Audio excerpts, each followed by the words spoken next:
Boa noite a todos. Iniciando mais uma vez a nossa palestra desta noite, sempre em prece, gratidão a Deus pela oportunidade. Estejamos nesse momento procurando nos tranquilizar, nos concentrar na leitura, na vibração. Sabemos que quando buscamos algo que alimenta a nossa alma, a espiritualidade aproveita esses momentos para intensificar a sua atuação, nos auxiliando a captar toda essa sintonia, esses fluidos salutares que o tempo todo eles estão envolvendo a humanidade terrestre. Não estamos desamparados. Amigos superiores aí estão a nos transmitir todo o auxílio de que necessitamos, mas muitas vezes ficamos tão fechados em nossas dificuldades que não percebemos. Então, quando paramos alguns minutos, nos concentramos para um momento como esse, é um momento em que podemos sentir mais intensamente. E é assim que vamos desenvolvendo a nossa fé, com essas leituras, com a sensação de que realmente esses espíritos estão ao nosso lado. Então fica aqui o nosso pedido a Deus por todos que nos ouvem nesse momento. Tenham confiança, amigos. Continuem firmes. Busquem o Evangelho. Nós vamos vencer essas dificuldades. Tudo é um aprendizado. Vai passar, como nos ensinou Emmanuel através do Chico. Deus está no leme e nada nos faltará. Pai nosso que estais no céu, santificado seja o vosso nome. Venha a nós o vosso reino, Senhor. Seja feita a vossa vontade, assim na terra como no céu. O pão nosso de cada dia dai-nos hoje. Perdoa, Senhor, as nossas dívidas, assim como devemos perdoar aos nossos devedores. Não nos deixeis cair em tentações e livra-nos de todo o mal. Sempre iniciando com a primeira parte da nossa palestra, com o Evangelho segundo o Espiritismo, por Allan Kardec, capítulo 5. Esse capítulo é um bálsamo para todos nós. O título é Bem-aventurados os aflitos. E aqui Jesus nos fala do porquê das aflições, porquê da dor, do sofrimento, das desigualdades, das expiações, das provas que todos nós passamos, da evolução que está acontecendo e do auxílio que recebemos. Esse capítulo nos alimenta a alma. Ele começa falando da justiça das aflições. Bem-aventurados os que choram, porque serão consolados. As compensações que Jesus promete aos aflitos da terra só podem realizar-se na vida futura. Sem a certeza do porvir, essas máximas seriam um contrassenso, ou mais ainda, seriam um engodo, né? Mas então se pergunta, por que uns sofrem mais do que os outros? Por que uns nascem na miséria e outros na opulência? Sem nada terem feito para justificar essa posição, por que para uns nada dá certo, enquanto para outros tudo parece sorrir? Nós sabemos que à luz da reencarnação encontramos estas explicações. As vicissitudes da vida têm, pois, uma causa, e como Deus é justo, essa causa deve ser justas.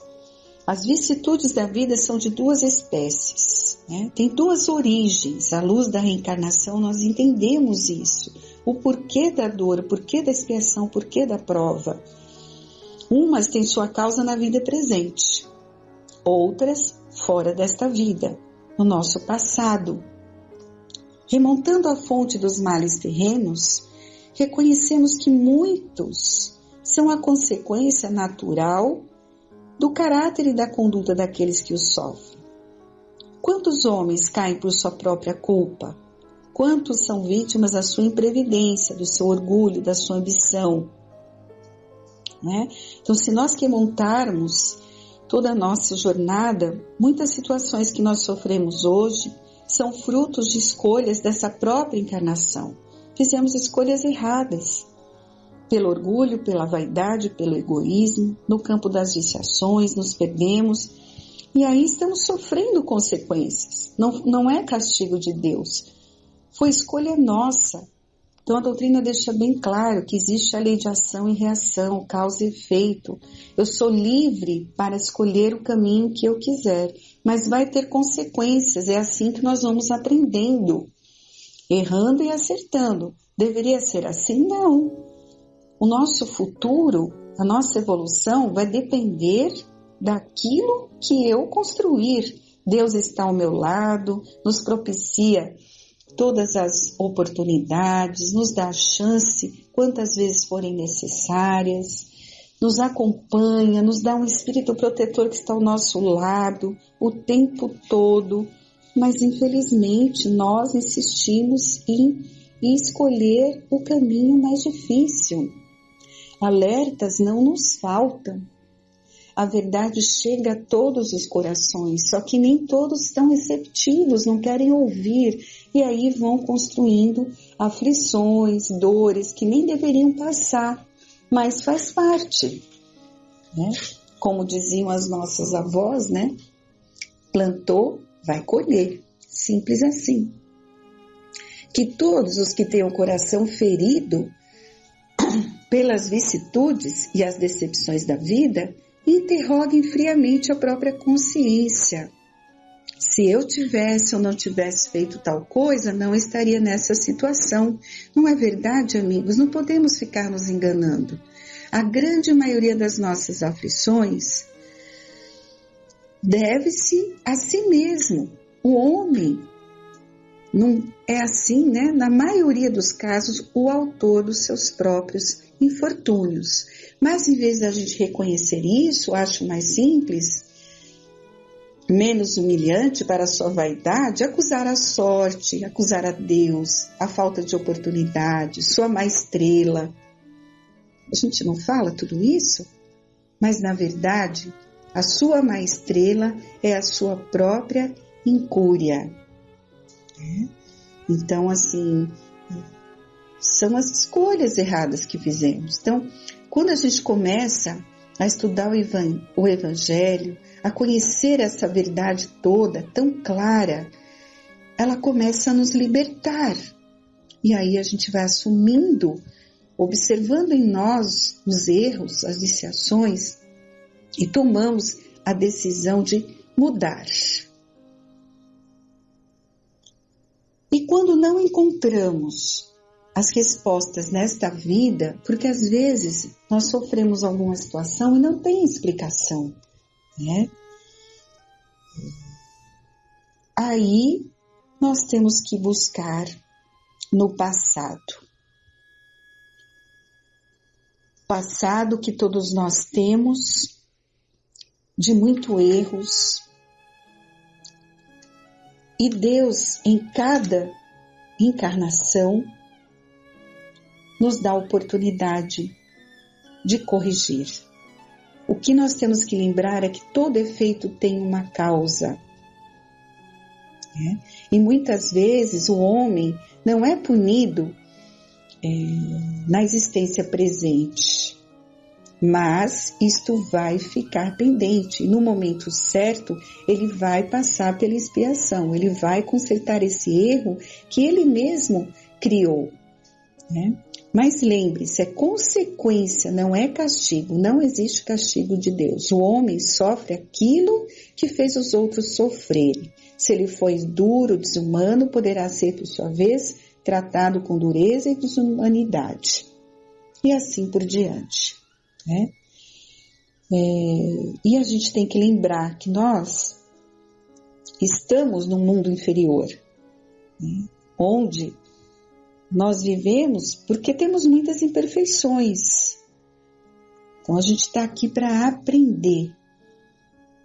para evoluir.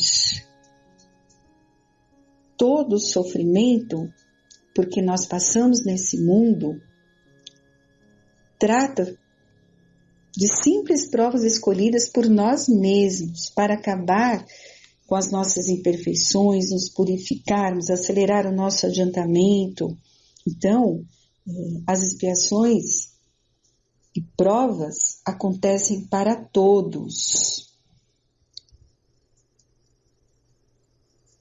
Vamos refletir aqui qual seria a diferença entre provas e expiações, né? É importante porque a expiação, ela serve sempre de prova, mas a prova nem sempre é uma expiação, né? Então vamos entender, o planeta Terra é um grande pronto-socorro, um mundo escola. Nele habitam indivíduos que buscam a evolução moral e intelectual. E atualmente, essa transição planetária está em vigor, e seu planeta está deixando o período de provas e expiações, né? E se transformará no mundo de regeneração. Do Consolador prometido, nós encontramos muitas palavras que nos trazem esclarecimentos. Tem uma frase do Emmanuel, no livro O Consolador, que ele fala da provação e da expiação. Vejam que ele deixa bem clara a diferença.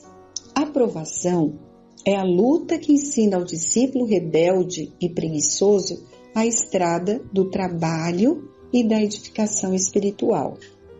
E a expiação é a pena imposta ao malfeitor que comete um crime. Então, dessa maneira, fica claro o entendimento. As provas são testes, oportunidades benditas concebidas por Deus, Pai de infinita bondade. As provas objetivam que o indivíduo vença suas más tendências e, na grande maioria das vezes, é o próprio que as escolhe de acordo com as possibilidades. Então, quando nós retornamos à pátria espiritual depois de uma determinada encarnação, depois de nos recuperarmos na erraticidade, em algum local, na espiritualidade, nós nos preparamos para uma nova reencarnação. E dentro dos processos normais da evolução, nós participamos dessas escolhas, das provas que iremos, dos testes que iremos passar. Concordamos, porque quando estamos na espiritualidade, temos uma visão mais clara do objetivo da vida. Então, nos é apresentado várias situações, nós concordamos, agradecemos e retornamos para cumprir todas elas. Só que chegam aqui, nós nos perdemos, né? Pelas questões materiais, pelo orgulho, pela vaidade, mas nós concordamos, pedimos, somos preparados e temos condição sim de vencer a todas. Então, provas são testes, oportunidades, lembrem-se disso. Já as expiações são impostas e decorrem de faltas cometidas pelo espírito, sempre com o objetivo de auxílio e amor, visando a reeducação do espírito. Então, expiações são situações que nós passamos devido a erros do passado, situações dolorosas que desenvolvemos e temos que resgatar isso, consertar. Ninguém vai poder consertar. Se eu faço um erro muito intenso com um próximo, por exemplo, eu não posso só pedir perdão a Deus e está tudo certo, tudo acertado. Não, eu vou ter que passar por essa expiação. Eu vou ter que passar por uma situação em que eu resgate aquilo que eu desenvolvi ali no passado. Então, que fique bem claro para todos nós que Deus não pune nem condena, mas utiliza desse mecanismo da prova, da expiação, pois o espírito não está apto a compreender o que lhe seria mais útil para o seu progresso e purificação. Então, nós ainda não temos discernimento e condição de fazer as escolhas certas. A espiritualidade vai escolhendo nos apresentando como devem ser as nossas reencarnações para que a gente progrida. E nós vamos nesse aprendizado. Na espiritualidade a gente aceita, se prepara, reencarna. Às vezes conseguimos atingir a metade dos objetivos. Às vezes não conseguimos atingir nada, voltamos do jeito que chegamos, que é muito infeliz isso. Muitas vezes cumprimos a programação toda, vai depender muito do nosso buscar e achareis, né? Se tivermos muito centrados, desenvolvendo a nossa fé em prece, cumprindo os nossos deveres, seguindo o Evangelho, nós vamos conseguir sim cumprir. Podemos até fazer mais ainda do que nos comprometemos. É muito importante conhecer toda essa situação, né? Da nossa responsabilidade, dos deveres que temos que cumprir. Na Revista Espírita, de setembro de 1863, temos uma colocação valiosíssima referente a essa questão das provas e expiações. Veja, as misérias deste mundo são, pois, expiações pelo seu lado efetivo e material e provas pelas suas consequências morais. Qualquer que seja o nome que se lhes dê, o resultado deve ser o mesmo, a melhoria. Gravem isso nos seus corações. Tudo isso acontece porque tem uma razão. É para nós nos melhorarmos, evoluirmos, nos tornarmos pessoas melhores, nos tornarmos homens de bem. Esse planeta Terra, que será um mundo de regeneração em breve, só vão viver aqui as pessoas que desejam bem. Sentimentos infelizes não vão fazer mais parte desse mundo, né? Então, nós estamos aqui nesse mundo para nos melhorar. As provas e expiações, elas são oportunidades para trabalharmos as nossas questões morais. Em presença de um objetivo tão importante, seria pueril fazer uma questão de princípio de uma questão de palavra. Então a gente tem que estar muito atento. Esse é um ensinamento valioso. Esse capítulo, ele é importante, de leitura constante. E nós sabemos que todos nós que somos espíritos em evolução, não podemos aspirar à perfeita felicidade enquanto não estamos puros. Toda mancha lhes impede a entrada nos mundos felizes. Então são nas diversas existências corpóreas que o espírito se livra pouco a pouco das suas imperfeições. Então as provas da vida nos fazem progredir quando bem suportadas. Como expiações, apagam as faltas e purifica. São o remédio que limpa a ferida e cura o doente. Aquele, portanto, que muito sofre, deve dizer que tinha muito a expiar e alegrar-se de estar sendo curado. E dele depende, por meio da resignação, tomar proveito do seu sofrimento, fazer que isso seja proveitoso, que ele realmente aprenda, que ele realmente resgate e não perder os seus resultados por causa das reclamações. Se não retornamos sem cumprir os nossos objetivos e tendo que recomeçar tudo de novo. Então é isto, meus amigos, quantas reflexões nos trazem esses ensinamentos, né? Sigamos atentos, observando tudo aquilo que a vida nos apresenta e façamos o melhor, nos esforcemos, porque ajuda não nos falta. O que nos falta é querer nos modificar, deixar para trás essas imperfeições.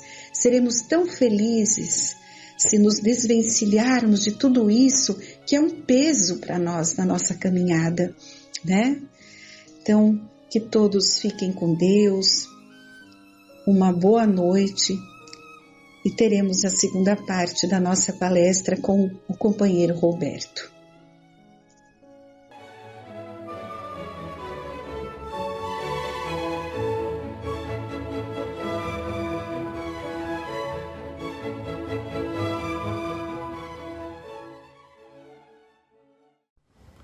Boa noite a todos. Nós vamos dar continuidade aos trabalhos desta noite, pedindo a Deus e a Jesus, ao Frei Fabiano, que tudo transcorra em paz e muita harmonia. Nós vamos falar de um texto hoje, chama-se A Hora da Descrença, e é do livro Diálogo dos Vivos, e é um texto pequeno do Chico Xavier, uma psicografia do Emmanuel e os comentários do Herculano Pires. Ele trata basicamente do materialismo hoje muito difundido entre os jovens, mas vamos ler o texto aqui. A Hora da Descrença, Francisco Cândido Xavier. Amigos que nos visitavam em conversação conosco reportavam-se ao grande número de pessoas que na atualidade do mundo mostraram-se desinteressadas pela fé religiosa. Incluam entre elas a parcela de companheiros do nosso ideal que, embora continuem amparados pelas convicções espíritas cristãs, afastam-se das atividades doutrinárias. Isso é muito comum. Detivemo-nos, sobretudo, na consideração dos irmãos de humanidade que se dizem afastados da ideia de Deus, quer dizer, não acreditam em Deus, que se declaram ateus, que afirmam preferir a condição de materialista à de religiosos. Espíritas, médiuns ou doutrinadores, em vista de conservarem os defeitos inerentes à natureza humana. Detivemo-nos também, no caso dos muitos que se dizem descrentes em vista das conquistas científicas do nosso tempo. Após tais considerações preliminares, foram iniciados os estudos da noite, com o livro dos Espíritos, oferecendo-nos a questão 148, que suscitou muitos comentários instrutivos. Encerrando nossas tarefas, Emmanuel escreveu a página Materialismo e Atualidade. Eu vou ler aqui o item 148 do Livro dos Espíritos. É uma pergunta, não é? Pergunta 148. Não é estranho que o materialismo seja uma consequência de estudos que deveriam, ao contrário, mostrar ao homem a superioridade da inteligência que governa o mundo? Deve-se concluir que esses estudos são perigosos? Resposta dos Espíritos: não. É verdade que o materialismo seja uma consequência desses estudos. É o homem que dele tira uma falsa consequência, pois ele pode abusar de tudo, mesmo das melhores coisas. O nada, aliás, os apavora, mais do que eles se permitem aparentar. E os espíritos fortes são quase sempre mais fanfarrões do que valentes. A maior parte deles são materialistas porque não dispõem de nada para preencher o vazio.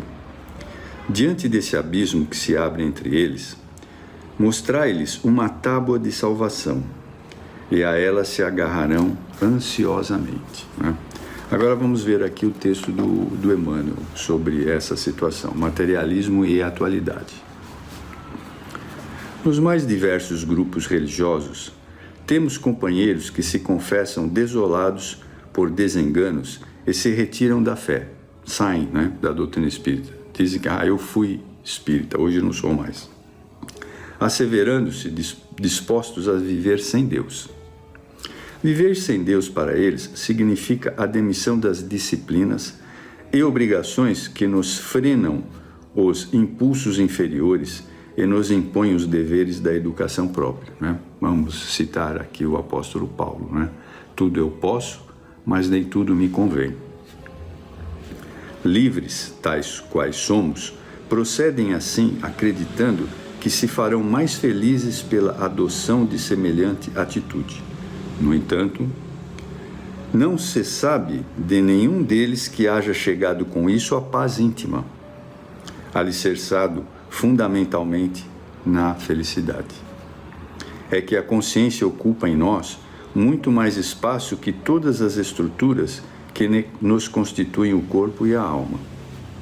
Na Terra de hoje, em nos reportando ao veículo físico, transplantam-se peças determinadas e até mesmo certos órgãos podem ser extraídos sem prejuízo para a existência da criatura.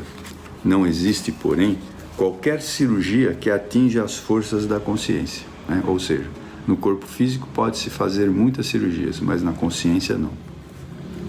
será possível alterar ou anestesiar funções do cérebro que lhes serve de moradia, impedindo-se-lhes temporariamente as manifestações, mas todo o processo de sedação no campo mental que não se filie ao critério científico para efeitos de tratamento ou de cura, resultará sempre em desequilíbrio, do qual a vítima voltará à revisão de si mesma para o necessário reajustamento.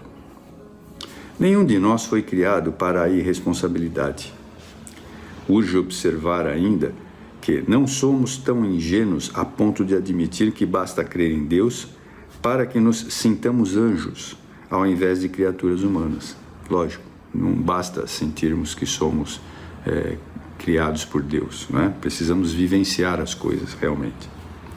Justamente por isso é que nos conhecemos nos débitos, defeitos, imperfeições, deficiências e inclinações menos felizes que ainda nos caracterizam a individualidade. Trazemos isso de séculos e séculos, né? Não é de um momento para o outro que se apaga isso. Entretanto, vale muito mais aceitarmos-nos como somos, aceitando os outros como ainda são, trabalhando pelo bem de todos sob a inspiração da confiança em Deus, do que a pretexto de virtude ou superioridade. Nos declararmos contra Deus, caindo na rebeldia ou no ódio, na violência ou na sovinice, na inveja ou na criminalidade, no alcoolismo ou na toxicomania, na sensualidade descontrolada ou nos desvarios da inteligência, de que há quem diga, e com razão, que milhões de companheiros da humanidade se bandeiam neste século para o materialismo.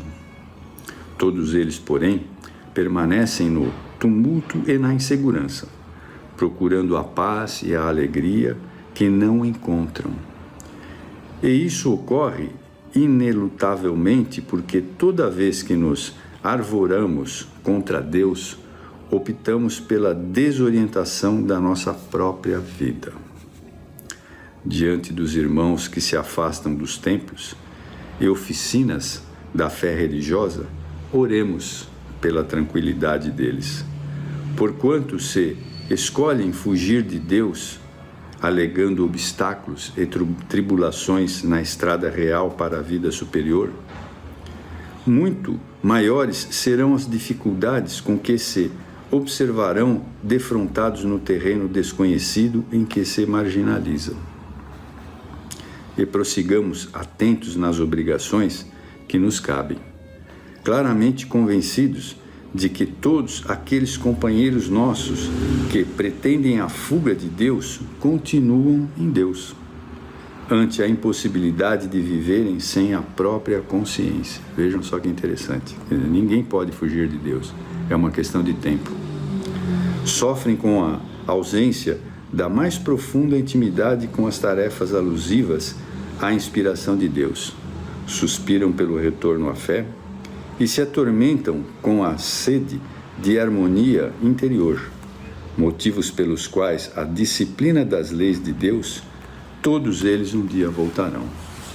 Bem, aí depois nós temos aqui um comentário sobre tudo isso do Herculano Pires, chama A Hora da Fé.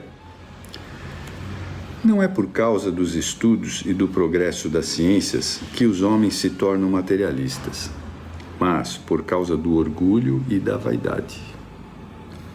Isso afirma Kardec em O Livro dos Espíritos, reproduzindo instruções espirituais na questão 148, que nós já lemos, e a seguir comenta: por uma aberração da inteligência, há pessoas que não veem os seres orgânicos mais do que a ação da matéria e a esta atribuem todos os nossos atos, ou seja, materialismo puro, né?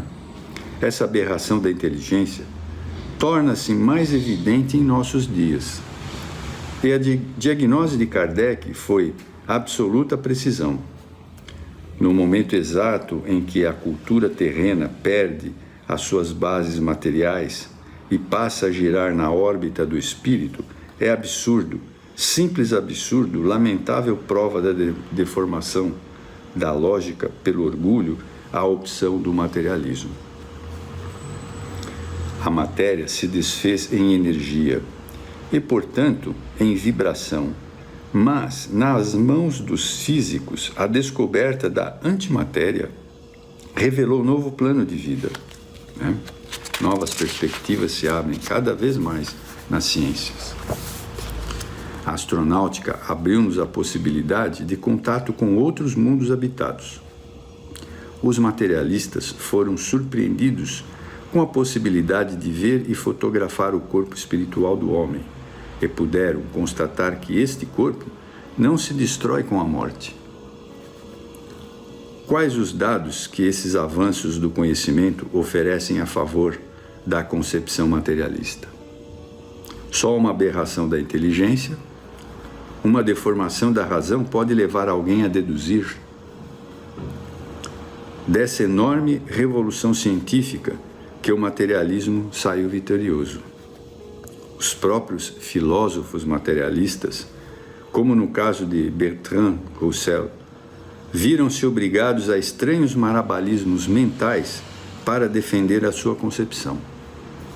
Sartre, o filósofo do nada, perdeu popularidade em favor de Heidegger, até há pouco acusado de cair no misticismo. São todos filósofos. É tolice dizer que o desenvolvimento atual das ciências favorece o materialismo.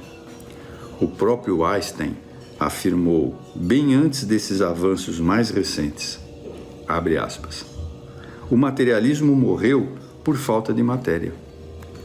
Quem opta pelo materialismo nesta altura da evolução científica revela falta de senso ou distúrbio do raciocínio. Seria o mesmo que Tomé dizer a Jesus ressuscitado, se toco as tuas chagas é porque não morrestes. A tendência para o materialismo é ainda muito comum entre os jovens. A juventude, disse Ingênios, toca arrebate em toda a renovação. Os jovens trazem a missão de renovar o mundo e por isso lutam contra os princípios dominantes, que é uma realidade, né? Rebelam-se contra os sistemas tradicionais. Por quê? Precisam mudar o mundo, né? A luta da ciência contra a religião, o dogmatismo fideísta, emperrando o progresso, mostra-lhes de que lado estão as forças renovadoras.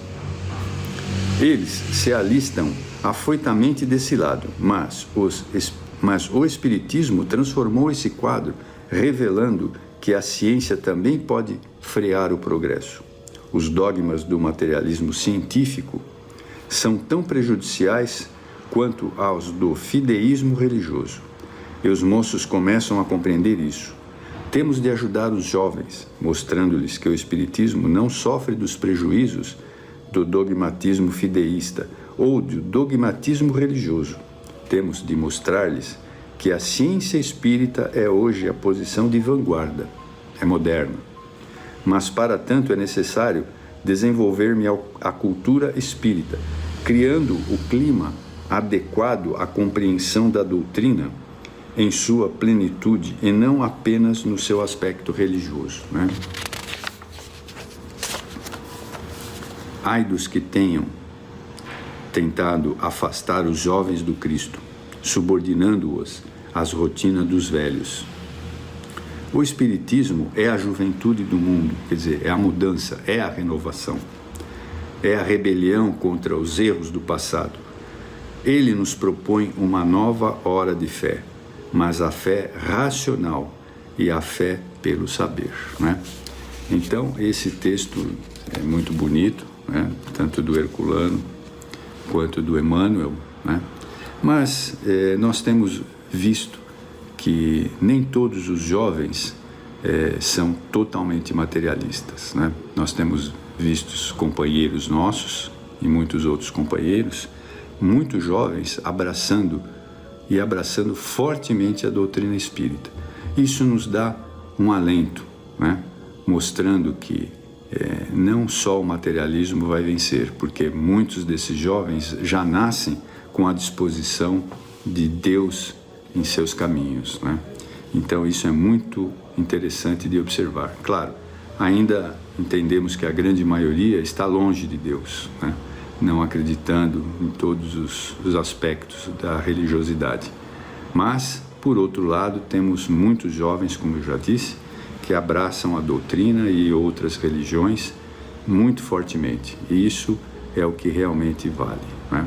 Bem, nós vamos terminando por aqui, agradecendo a Deus, a Jesus e a vocês que estão aí, por mais esta oportunidade de estarmos aqui reunidos. E vamos pedir a Deus, a Jesus e ao Frei Fabiano que abençoe a todos aqueles que estão nesse momento conectados com nós. Pai nosso, que estais nos céus, santificado seja o vosso nome. Venha a nós o teu reino, seja feita a tua vontade, assim na terra como no céu. Pão nosso de cada dia nos dai hoje. Perdoa as nossas dívidas, assim como perdoamos aos nossos devedores. Não nos deixes cair em tentação, livra-nos, Pai, de todo mal, que assim seja. Graças a Deus, graças a Jesus. Tenham todos uma boa noite, um bom final de semana. Obrigado.